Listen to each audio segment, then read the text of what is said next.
Ladies and gentlemen, welcome to the studio this evening, and look what I have for you here, a delicious mint chocolate chip ice cream cone. This is what I'm going to paint this evening. I hope you guys enjoy it. Sit back, relax. There is my reference photo. Let me get my copy out of the way. And before I get started, let me tell you what I'm using. On the right are my Mission Gold watercolor paints that I'm using. In my Meaden tin, I'm using some Dana Squirrel Quill Mop brushes. The one I have in my hand currently is the number one, the smallest brush that I have. I'm also going to be using some Maritini round squirrel hair brushes. The paper that I'm using is Arches cold pressed 180 pound watercolor paper. And I'm just going to start off by painting in that delicious looking mint chocolate chip ice cream. To do that, I'm using mostly Viridian. I'm mixing in just maybe a little bit of a yellow into that, but this is almost straight Viridian green.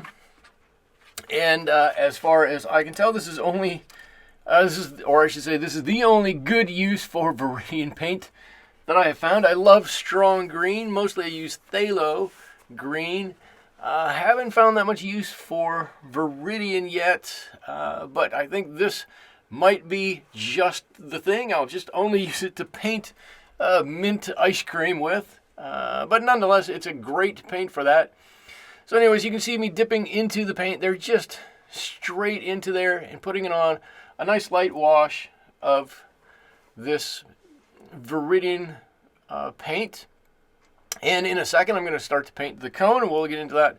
What I want to do with this ice cream, however, is get this first layer on, and as soon as I've got the first layer on, then I'm going to start to make these look like two different scoops of ice cream, and then we're going to come back and put in all of the detail and definition, the cracks in between the scoops, where the ice cream is broken, some of the chocolate chips, and that sort of thing. But on this first layer, I just want to get on a base layer of paint, and there it is. Let me just pick up a little bit of the extra that's dripping down my palette. My desk is at about a 30-degree slope, so all of the water will run down and pool at the bottom. Oh, look at that. I just turned the face camera on. There I am. You can see me painting away, busily trying to concentrate to find out what I'm doing, and obviously talking to myself.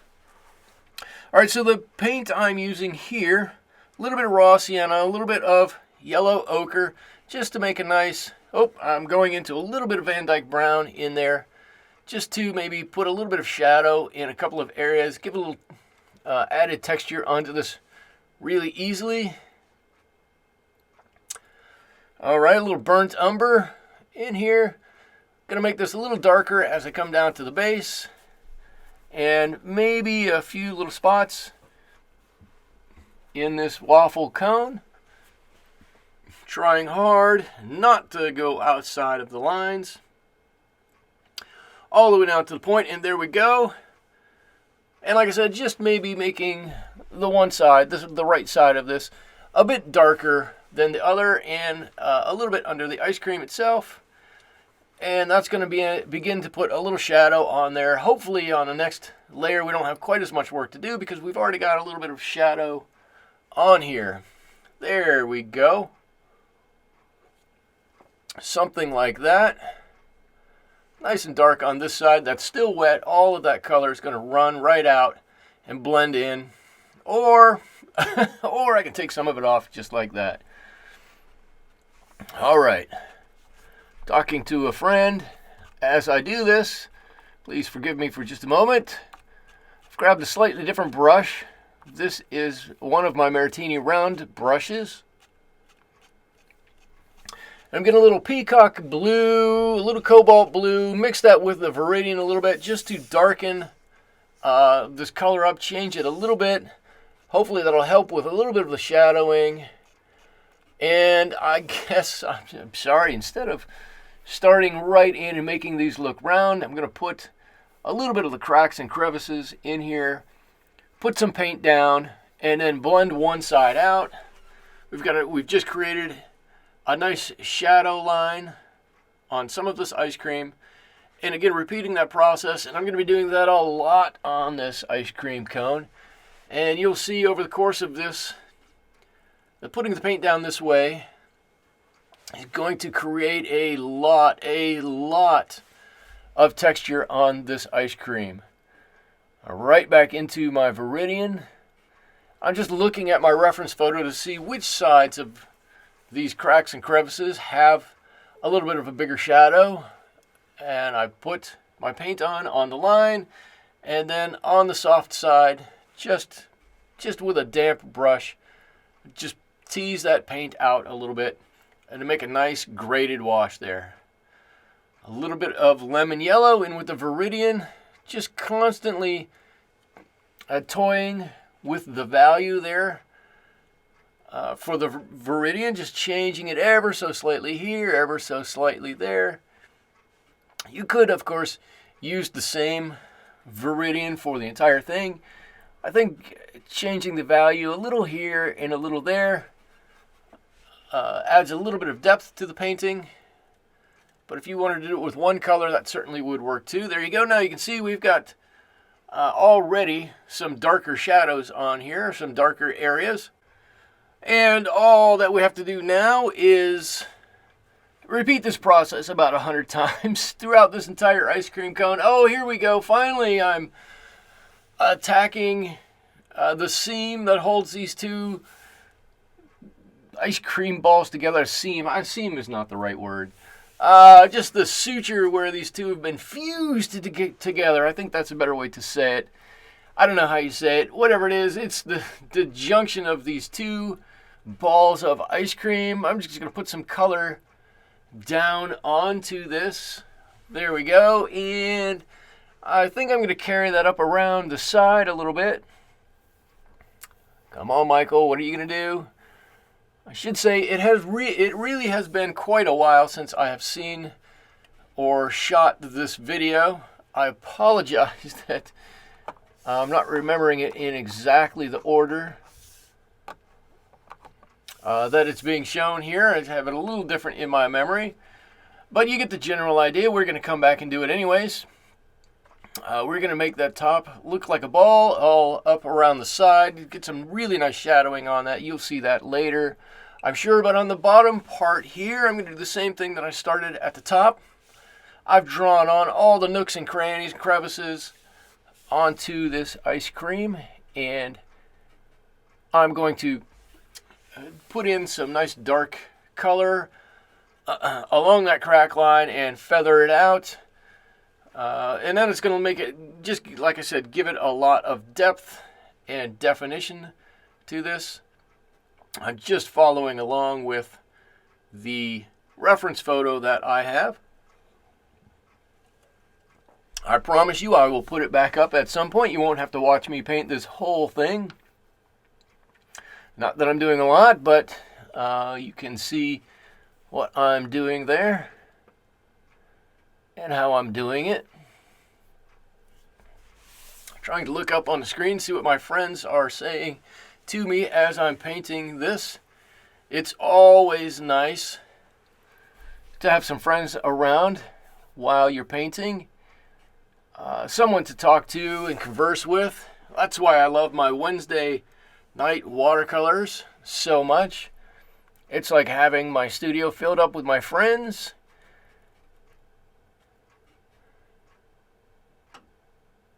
So I'm just going to continue putting in dark areas on this ice cream cone. There you can see it. And I'm going to do a few more of these, and I'm going to get down to the waffle cone itself. But we are not there quite yet, so I'm going to continue to paint a few of these nooks and crannies. Continue to develop some of the texture on this ice cream, or not some of the texture, maybe that's not the right word to say. Some of the shadows, the deep shadows, the light shadows on here. All of these will fade somewhat. You can see on the cone, on the ball, ice cream ball of ice cream on the top, Those darks have faded. They're not quite as dark as they used to be. So we'll make a decision whether we need to go back and darken those up a little bit later. But for now, we're going to push on and continue what we're doing with a few others. You see me using two brushes here. One of them has paint on it and one of them has only water on it. That way I don't need to put a little paint on with one brush, then get all of that paint out of my brush by dipping it in the water, smooth the paint out, and then go back into the paint, reload the brush with paint again, and then rinse it out again, and thus waste a lot of paint. I can switch brushes in my hand, use one for paint only, one for water only. I've saved a lot of paint. I've saved some of the water, kept it a little cleaner maybe for later in the painting. Okay, here we go. So here's my ice cream cone. I got my face out of there. You can see what I'm doing here, and I'm going, okay, I need some darks here, I need some darks there, trying to figure out, talk myself into what I need to do. It looked like I startled myself when I came back there. Didn't mean to do that to myself. Okay, so, well, I thought I was going to get right into painting some bigger shadows, maybe some on the cone. As it turns out, I'm going to continue to work on my ice cream.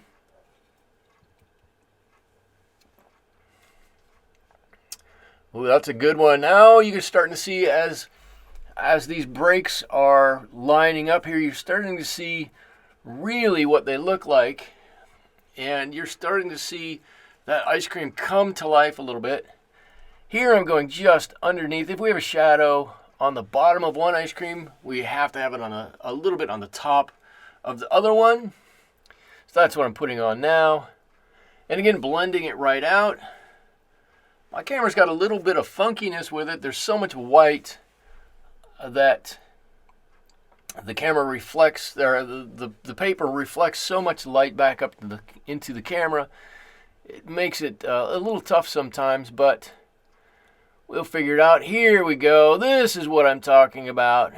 A big deep shadow around the right side of that ball of ice cream. There we go. Now that's going to make it look round.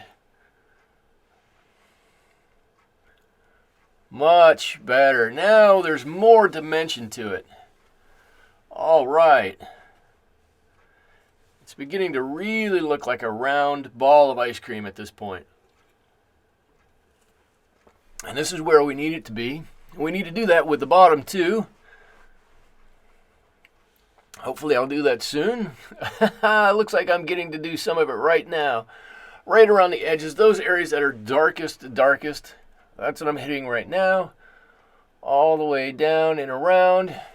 And you can see I'm just putting in the color where that dark shadow ought to be. And I'm going to blend that right out with a bigger brush. A little bit of water, not a super whole lot of water. But just a damp brush.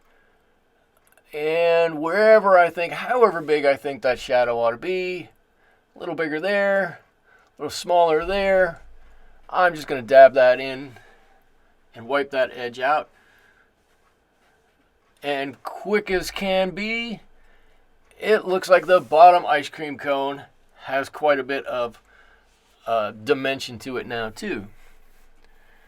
Well, if we're getting the ice cream cone with some dimension, we probably ought to work, or the ice cream, we probably ought to work on the cone now. There we go. Some burnt sienna, a little raw sienna, maybe a little burnt umber in here, and just darken up that right-hand side. There we go. Up to the top, maybe a little bit of a yellow ochre in there. Definitely down here, fairly dark, and just trying to think of how that light would come around the side of this cone. What would be in light, what would be darkest, and filling that in. Of course, right underneath that ice cream, there should be a nice shadow underneath there. There we go. That was a little Van Dyke brown, I believe. And this side, maybe some really light colors. That's a little ochre. There's a little tiny bit of a tide line right there. I'm going to leave it be. There we go. Now everything on the right-hand side has a matching shadow on it. There it is. All right, all right, all right. So now my ice cream is starting to dry at the top. Ooh, getting ready, getting ready, getting ready. Let's think about it. All right, I'm going to get a smaller brush, and that means I'm going to do some more details. And here they are. I didn't get all of the cracks and crevices on the first go around with this ice cream, so I'm going to get them all right now. Here's my first one. Being very careful. If I got a little bit closer there, you could have seen through my glasses. It would have looked just like I would have seen it. But we're getting close to all of the cracks and crevices on this ice cream cone. I see we're going to have to darken a few of them up, but it looks like we've got the basics done.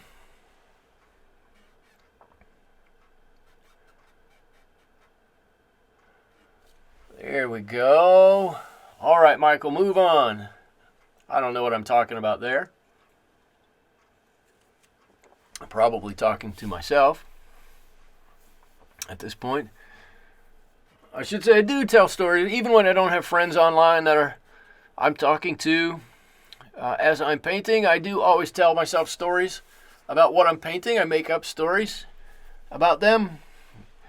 Not only does it help the time pass by a little bit more quickly while you're painting, but it helps gain a bit of contact and understanding with what you're painting. At least I think it does.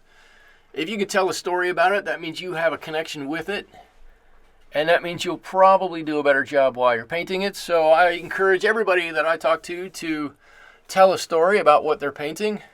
It really does help out quite a bit. And just going back in those places I think are the darkest, the deepest, and putting those in. I'm still using mostly just true Viridian in all of these greens. You might see me mix in a little bit of cobalt blue, and you might see me mix in a little bit of lemon yellow, but that's about it. There aren't a whole lot of other colors in this mint ice cream. I haven't put any of the chocolate chips in there yet. I'm going to hold off until the end to put any of those chips in. There's no reason to put them in this early. They're just a dark black or dark brown spot, so we can wait to put them in until the end and put them on the top. And that's exactly how I do it. Here we go. Now I do have a little bit of brown from the waffle cone that has gone into this lobe of ice cream right there, or this little sliver of ice cream, so I had to cover that up just a little bit. Maybe it's going to affect the look and the shadow of it ever so slightly, but I'll tell you what, if you don't tell anybody, or if I don't tell anybody, nobody would ever know that it wasn't like that or wasn't supposed to be like that. And you know what? Maybe it was a little thinner there because the ice cream was about ready to drip or something, or maybe it was a reflection off of that bit of ice cream. We'll never know. But no matter, I've kind of covered it up. I think it's fine. I don't think anybody, if they look at this in years to come, will ever notice that it wasn't done exactly right. Just continuing that baller that was used to make this ball of ice cream really left a bunch of cracks. Maybe they should have packed it in there another time around. It looks like there's a lot of room left to pack in this cone. Maybe, I hope we didn't pay full price for this because, there's a lot of air in there where this ice cream could have been packed together a little bit better. But no matter, the ice cream is starting to look more and more delicious. It's starting to look like it's a lot rounder, that there's more dimension to it. And we're just going to keep going and going. There we go. A little bit of lemon yellow in with my Viridian, and that's just going to help to vary it ever so slightly. Back into here. I've painted this 3 times now.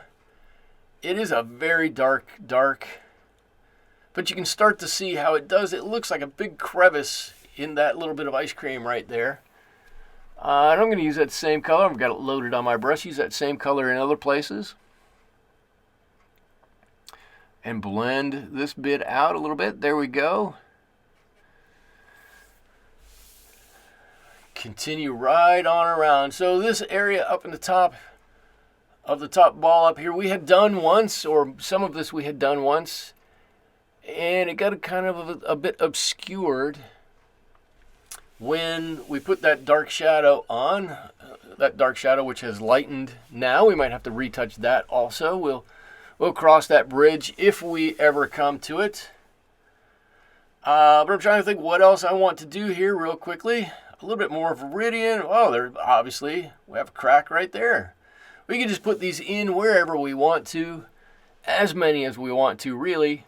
And each time you do it, you're just adding texture and depth to this ice cream. There you can see, you didn't know there was a little break right there, but all of a sudden I put it in and it looks fantastic. All right, all right, all right. Let's see. Still going, still going.